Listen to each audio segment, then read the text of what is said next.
아침 공기는 상쾌했고 가을의 향기가 반쯤 열린 창문을 통해 스며들었다. 제이는 짐을 싸고 있었고 나는 주방에서 커피를 마시며 그녀가 집안을 오가는 모습을 지켜보았다. 그녀는 늘 그렇듯 완벽하게 옷을 차려입고 있었다.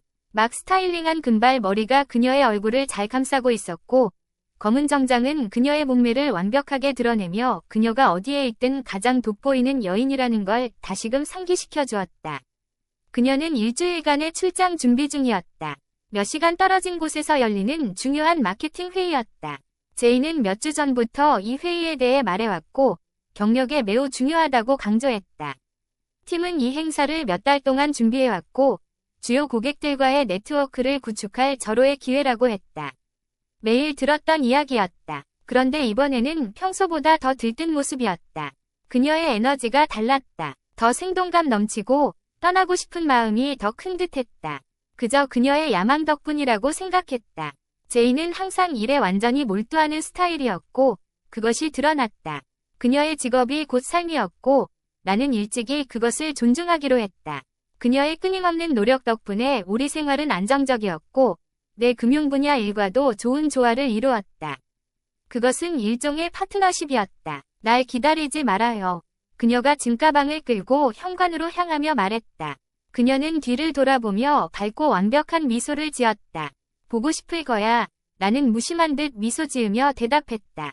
그녀는 빨간 입술을 오므려 공중에 키스를 보내고 마지막으로 머리를 넘기며 문을 열고 나갔다. 사랑해. 그녀는 가벼운 목소리로 말했다. 그리고 그녀는 사라졌고 문은 쿵 하고 닫혔다. 나는 잠시 그 자리에 서서 문을 바라보았다. 집이 이미 다르게 느껴졌다. 조용하고 텅 빈 것 같았다. 제인이 출장을 떠나는 건 드문 일이 아니었지만 이번엔 공기가 무겁게 느껴졌다. 단지 빈집의 무게 때문이거나 그녀의 분주한 준비 후에 갑작스러운 정적 때문일지도 모른다. 나는 커피를 다시 들고 시계를 바라보았다. 그녀는 일주일 내내 없을 것이다.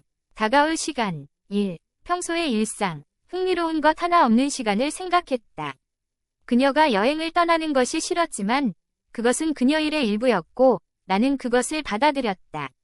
그녀는 주목받고 도전하는 것을 좋아했고 솔직히 말하자면 가끔은 나도 그 공간이 좋았다. 제이는 때때로 압도적이고 그 존재가 모든 걸 차지했다. 휴식이 나쁜 것은 아니었다. 그러나 그 아침 그녀의 차가 차고를 빠져나가는 소리가 사라진 후 불길한 예감이 나를 휘감았다. 정확히 무엇인지 알 수 없었지만 막연한 감정을 오래 곱씹고 싶지 않아 떨쳐냈다. 하루 종일 일하며 보고서를 작성하고 이메일에 답했다. 시간은 조용하고 별일 없이 흘렀다. 오후에는 제인에게서 몇 번의 메시지가 왔다. 호텔에 도착해 체크인했고 중요한 회의를 준비 중이라고 했다. 그녀의 메시지는 짧았지만 그것은 평소와 다르지 않았다. 그녀는 출장 중일 때 항상 일에 몰두하곤 했다.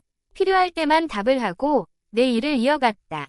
저녁이 될 무렵 나는 정적에 익숙해졌다. 저녁을 준비하고 혼자 먹으며 TV 채널을 이리저리 돌렸지만 별로 보고 있지 않았다. 집이 너무 조용했다. 이 상황을 바꿀 수는 없다는 걸 알았다. 출장이라는 것은 그런 것이니까. 일찍 잠자리에 들까 생각하던 차에 주방 카운터에 있던 내 휴대폰이 진동했다. 제인의 메시지나 업무 관련 알림인 줄 알고 슬쩍 보았다. 하지만 낯선 번호에서 온 메시지였다. 제목은 이걸 보는 게 좋을 거야 라는 문구로 호기심이 발동했다. 알림을 눌러 이메일을 열었다. 화면이 로드되는 동안 내 이마가 찌푸려졌다. 제인의 사진이 연달아 나타났다. 처음엔 그냥 회의장에서 찍은 스냅 사진 정도라고 생각했다. 하지만 사진을 넘길수록 내 속이 울렁거렸다. 첫 번째 사진에는 제인이 와인잔을 들고 내가 모르는 사람과 웃고 있는 모습이 담겨 있었다. 두 번째 사진에서는 그녀가 한 남자와 팔짱을 끼고 있었고 내가 그녀가 어떤 동료와도 그렇게 가까이 지내는 모습을 본 적이 없었다. 그리고 세 번째 사진은 그것은 더더욱 분명했다. 두 사람은 호텔 로비에 서 있었고 그의 손은 그녀의 허리 아래에 놓여 있었으며 그들의 몸은 단순한 아는 사람 그 이상처럼 가까이 붙어 있었다. 마치 연인처럼. 나는 핸드폰을 쥐고 있는 손에 힘이 들어갔고 심장이 빠르게 뛰기 시작했다.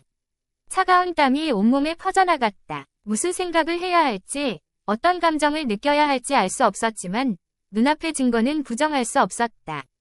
내 안에 제인이 다른 남자와 함께 있었다. 사진은 계속해서 나타났다. 계속해서 밤의 외출, 개인적인 저녁 식사, 그리고 그와 함께 호텔방으로 들어가는 사진까지 그녀는 전혀 거리낌 없이 웃고 있었다. 나는 화면을 응시하며 정신이 혼란에 빠졌다. 도대체 무슨 일이 벌어지고 있는 거지? 나는 메시지로 돌아갔지만 설명도 이름도 없었다. 단지 사진 아래 적혀있는 한 줄의 문구, 알아두는 게 좋을 거야. 그것뿐이었다. 나는 자리에 앉아 눈앞의 무게에 짓눌렸다. 잠시 동안 나는 움직이지 못했다. 눈앞의 이미지는 내 머릿속에 깊이 새겨졌고 내가 이전에 상상도 하지 못했던 차가운 분노가 내 안에서 끓어올랐다. 제이는 언제나 야망이 넘쳤고 열정적이었지만 이것은 내가 상상하지 못한 수준의 배신이었다. 내 안에 분노가 끓어오르는 것을 느꼈지만 나는 터뜨리지 않았다. 지금 필요한 것은 분노가 아니었다. 나는 냉철함을 유지해야 했다. 나는 더 많은 것을 알아야 했다. 나는 이메일을 닫고 핸드폰을 조심스럽게 내려놓았다. 분노는 더욱 날카롭고 차가운 무언가로 변해갔다. 다가올 일주일은 그녀에게 가장 흥미로운 시간이 될 것이다.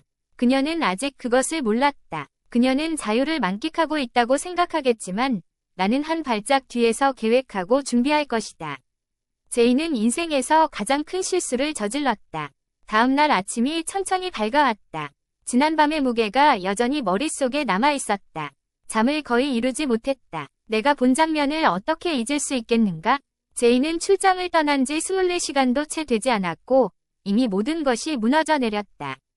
그 사진들은 내 머릿속에서 끝없이 재생되는 어둡고 왜곡된 영화 같았다. 다른 남자의 품에서 웃고 있는 내 아내. 각 장면이 내가 알았던 그녀의 모습에 마지막 못을 박는 듯했다. 하지만 나는 분노에 빠져 시간을 낭비하지 않았다. 상처나 실망은 이미 지나간 상태였다. 아니, 이것은 다른 무언가, 더 차가운 것이었다. 나는 밤새 생각을 정리하며 다음 행동을 계획했다. 제인이 이것을 무사히 넘어갈 수 있다고 생각했다면 그녀는 큰 착각을 하고 있는 것이었다. 나는 주방 테이블에 앉아 핸드폰을 손에 쥐고 메시지를 다시 스크롤하며 모든 세부사항을 재확인했다. 사진을 보낸 사람은 확실히 목적을 갖고 있었다. 각도, 타이밍, 각 사진이 이야기를 하고 있었다. 그리고 그 사진 속 남자? 나는 그를 몰랐지만 상관없었다. 그가 제인에게 무엇을 의미하는지 알 필요는 없었다. 내 초점이 바뀌었다. 사진은 호텔에서 찍혔다. 제인이 자신의 출장 중 머문다고 언급했던 바로 그 호텔이었다. 편리하게도 이제 나는 그녀를 추적할 모든 정보를 갖추고 있었다. 나는 도시를 떠나는 다음 비행기 표를 예약했다. 그녀가 출장이라는 명목으로 이 남자를 만나러 갔다면 나는 그녀의 모든 움직임을 지켜볼 수 있을 만큼 가까이 있을 것이다. 나는 놓치지 않을 것이다. 작은 여행 가방을 싸며 복도 거울에 비친 나를 보았다. 거울 속에 내가 나를 바라보고 있었다. 예전의 내가 이제는 거의 낯선 사람처럼 느껴졌다. 차갑고 계산적인 이 모습은 새로운 것이었지만 나에게 잘 맞았다. 결국 나는 제인이 나를 무너뜨리도록 내버려두지 않을 것이다.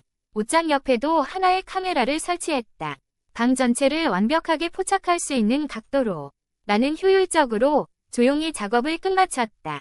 이곳에서 수집한 영상은 마지막 결정타가 될 것이었으니 명백하고 부정할 수 없는 증거. 막 마무리하던 중 주머니 속 전화기가 진동했다. 또 다른 이메일이었다. 화면을 보며 미소가 지어졌다. 또 다른 사진이었다. 이번에는 제인과 그녀의 남자가 어둑한 조명 아래의 레스토랑에서 마주보고 있었다. 그의 손이 그녀의 손 위에 얹혀 있었다. 둘은 편안하고 여유로워 보였다. 마치 둘만의 비밀을 즐기는 것처럼. 나는 만족스럽게 휴대폰을 넣었다. 그들의 여유도 오래가지 않을 것이다. 나는 방을 들어온 그대로 두고 나와 문을 잠갔다. 복도로 나섰을 때 청소 직원들은 아무것도 모른 채 있었다. 덫은 완벽하게 놓였다. 이제는 시간 문제일 뿐이었다. 제이는 오늘 밤 방으로 돌아올 것이고 아무것도 모를 것이다. 그녀는 호텔로 걸어 들어가 자신이 상황을 통제하고 있다고 믿을 것이다. 그녀는 그와 함께 침대로 들어갈 것이고 이 작은 게임을 계속할 수 있다고 생각할 것이다. 하지만 진실은 이미 그녀를 기다리고 있었다. 그리고 나는 모든 것을 지켜볼 준비가 되어 있었다. 하루는 견딜 수 없이 느리게 흘러갔다. 나는 대부분의 시간을 호텔 방에서 보내며 시간이 흘러가는 것을 지켜봤다. 인내는 오래전 배운 덕목이었다. 이러한 상황에서 통제는 핵심이었고 서두르다가는 실수를 하게 된다. 그리고 나는 실수를 저지를 생각이 없었다. 저녁이 다가오자 모든 것이 준비되었다. 카메라는 숨겨져 있었고 완벽하게 위치했으며 1423호에서 벌어질 모든 추악한 순간을 포착할 준비가 되어 있었다. 나는 침대 가장자리에 앉아 핸드폰을 보며 익명의 이메일을 다시 읽었다. 각 이메일은 이 비틀린 게임에 또 다른 층을 더해주었다. 더 많은 사진들, 더 많은 증거들. 제인이 미소 지으며 고급바에서 그와 잔을 부딪히는 모습. 그의 손이 그녀의 허벅지 위에 소유욕을 드러내며 얹어 있었다. 이번에는 그의 얼굴을 자세히 살펴보았다. 평범한 외모, 검은 머리. 그녀보다 나이가 많아 보였다. 40대 초반일까? 그는 중요하지 않았다. 중요한 것은 그가 상징하는 것이었다. 그녀의 배신이 적나라하게 드러난 것이다. 오후 7시쯤 나는 방을 나와 복도를 따라 엘리베이터 쪽으로 걸어갔다. 서두를 이유는 없었다. 제인과 그녀의 연인은 아직 돌아오지 않았으니까. 지금쯤 그들은 아직도 낭만적인 저녁을 즐기고 있을 것이다. 아마 촛불 아래에서 달콤한 말들을 속삭이고 있을지도 모른다. 이제는 더 이상 화가 나지 않았고 오히려 웃음이 나왔다. 왜냐하면 그들은 돌아왔을 때 무슨 일이 벌어질지 전혀 모를 테니까. 나는 로비를 지나며 다른 손님들 속에 자연스럽게 섞였다. 광택이 흐르는 나무향과 고급스러운 향수 냄새가 공기 중에 퍼져 있었다. 나는 유령처럼 사람들 사이를 지나갔고 그 누구도 나를 알아채지 못했다. 마치 단순한 비즈니스 여행객 중 한 명일 뿐인 듯이. 그들이 알 리 없었다. 몇 층 위에서 무슨 일이 벌어지고 있는지. 호텔 맞은편 반은 나의 임시 작전 기지가 되었다. 조용하고 고급스러운 곳, 어두운 조명, 부드러운 재즈 음악이 흐르고 손님들은 모두 비싼 칵테일을 홀짝이며 다른 사람들에게 신경을 쓰지 않았다. 나는 술을 주문하고 구석의 부스에 앉았다. 바텐더가 위스키 한 잔을 가져다 주었다. 호박색 액체가 희미한 조명에 반사되었다. 나는 잔을 천천히 돌리며 폭풍전이 고요함을 즐겼다. 내 마음은 예리했고 모든 움직임과 가능한 시나리오를 계산하고 있었다. 나는 어떤 것도 운에 맡기지 않았다. 준비가 필요했다. 정확히 오후 9시 47분. 내 전화기가 다시 진동했다. 또 다른 이메일이었다. 이번에는 짧은 동영상 클립이었다. 제인과 그녀의 남자가 함께 호텔 엘리베이터에 타는 모습이었다. 그의 팔이 그녀의 허리를 감싸고 있었다.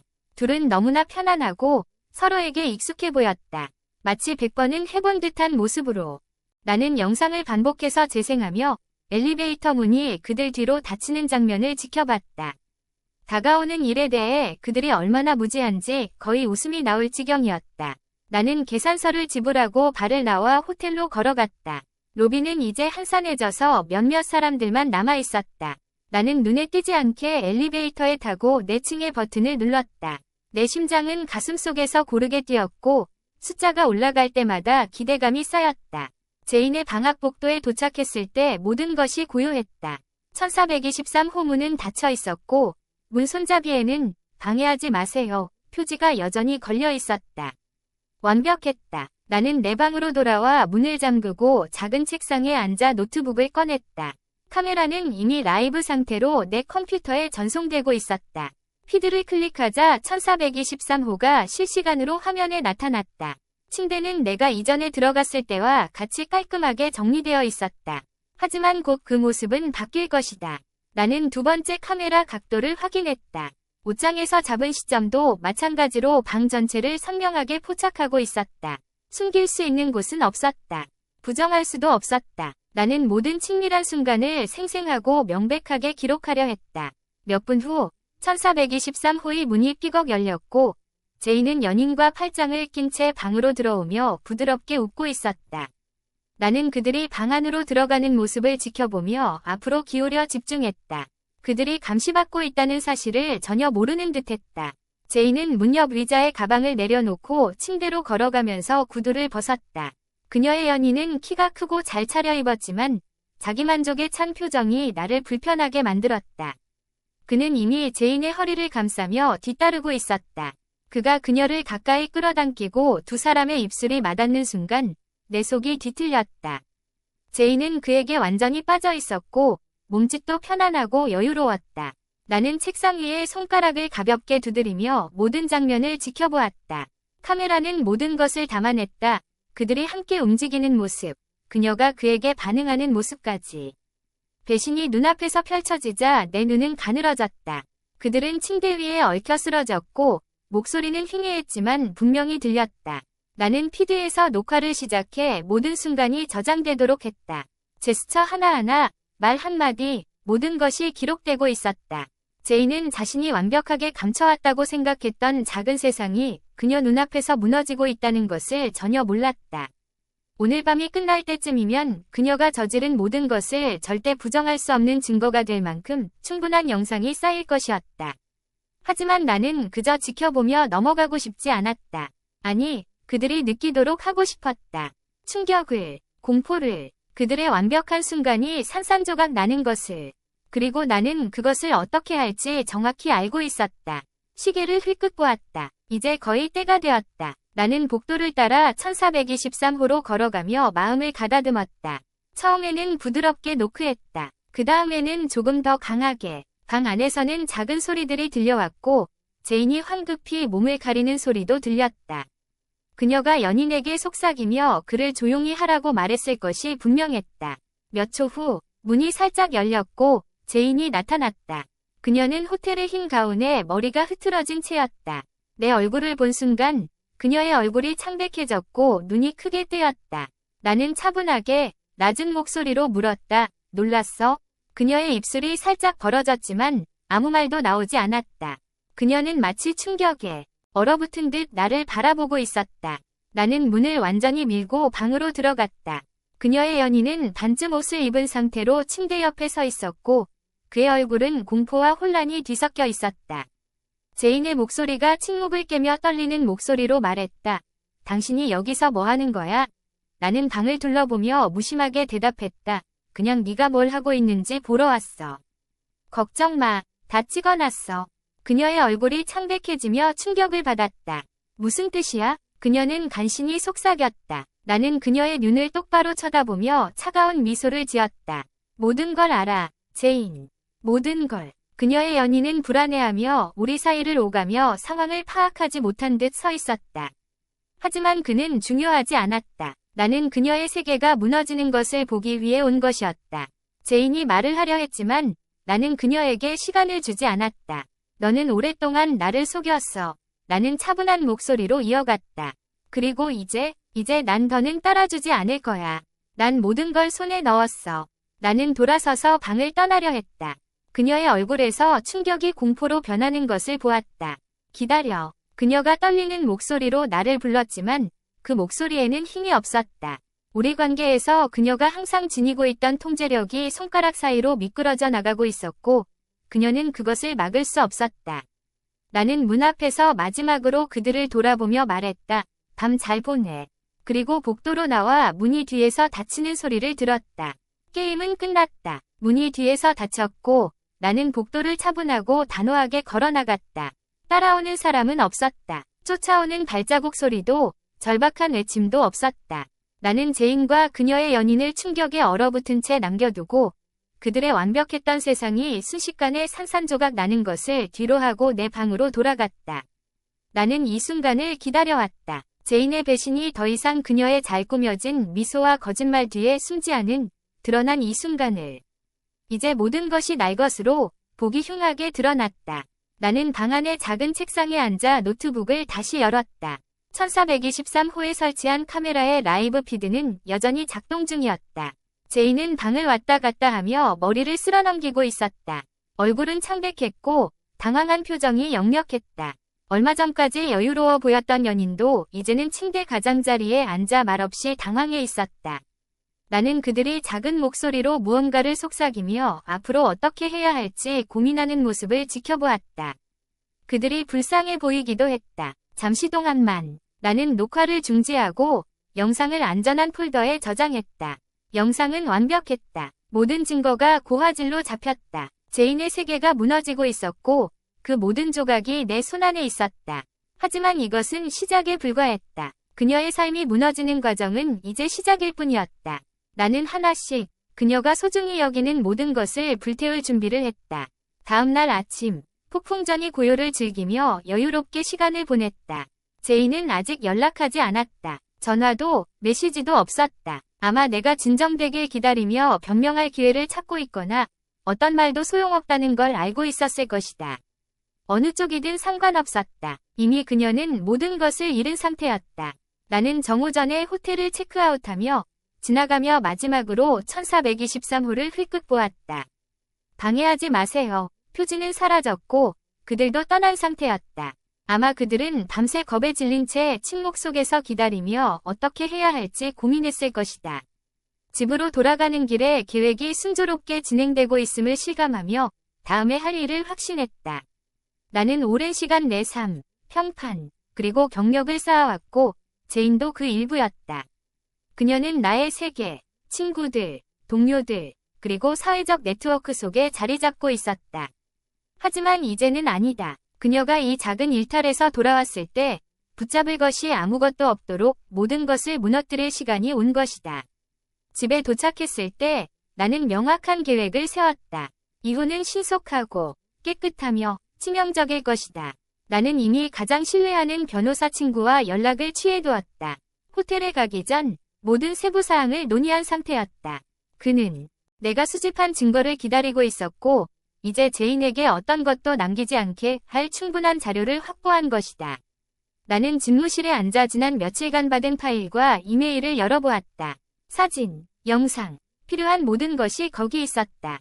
나는 그것들을 변호사에게 보내며 짧은 메시지를 첨부했다. 서류 진행해. 그녀가 느끼도록 해. 한편으로는 제인이 이혼 서류를 받고 자신의 행동에 대한 증거를 확인했을 때 어떤 반응을 보일지 궁금했다. 그녀는 무너질까? 용서를 구할까? 아니면 자신이 여전히 통제할 수 있다고 생각하며 끝까지 저항할까? 어느 쪽이든 관심 없었다. 그녀의 말은 이제 아무 의미가 없었다. 변명, 눈물, 그 어떤 것도 중요하지 않았다.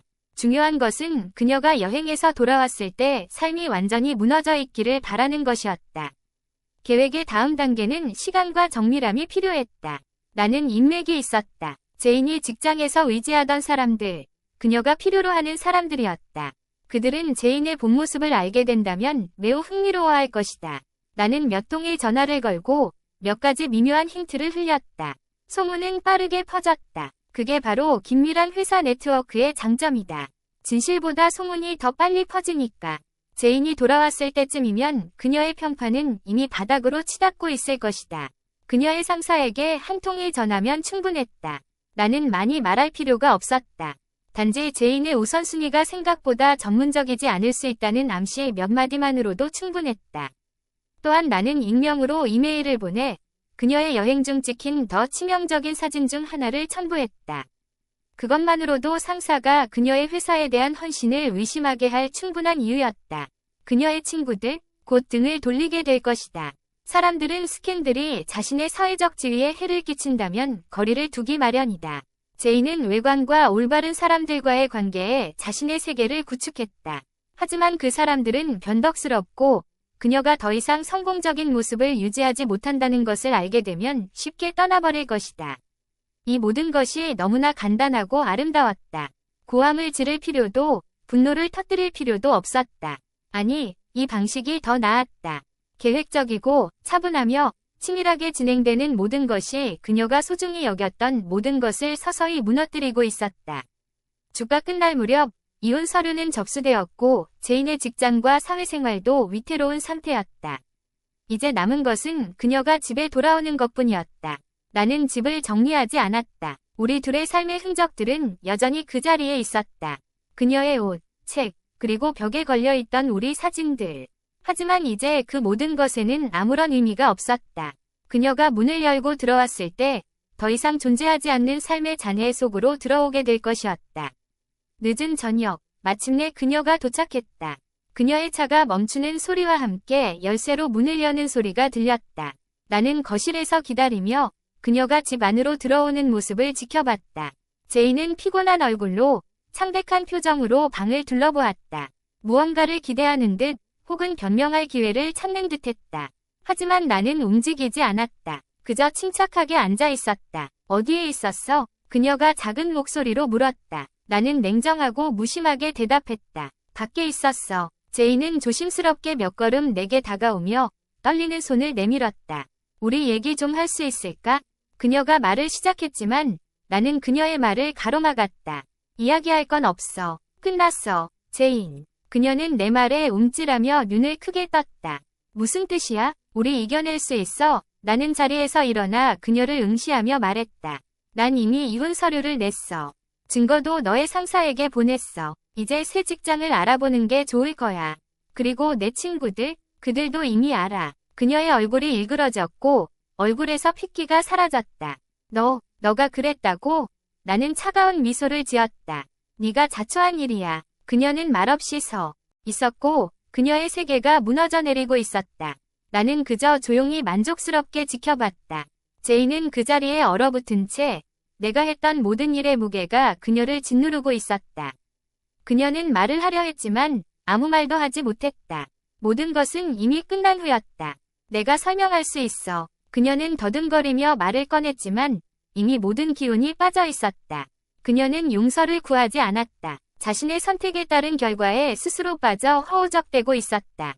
나는 움직이지도 눈 하나 깜빡이지도 않았다. 이 순간을 위해 며칠, 몇 주, 아니 솔직히 말하자면 몇 년 동안 준비해왔다. 이것은 단순히 제인의 불륜 때문이 아니었다. 그녀의 끊임없는 통제 욕구, 조작하려는 성향, 아무런 대가 없이 모든 것을 가질 수 있다는 착각에 대한 응징이었다. 이제 그 결과가 그녀 눈앞에 놓여 있었고 그녀는 더 이상 도망칠 수 없었다. 더 이상 설명할 것도 없어. 나는 차분하고 안정된 목소리로 말했다. 모든 걸 알아, 제인. 한동안 알고 있었어. 그리고 이제 모두가 알게 됐어. 그녀의 눈에 눈물이 고였지만 나는 아무런 감정도 느끼지 않았다. 그것은 슬픔이나 후회가 아니었다. 그저 이미 손에서 벗어난 것을 붙잡으려는 마지막 시도일 뿐이었다.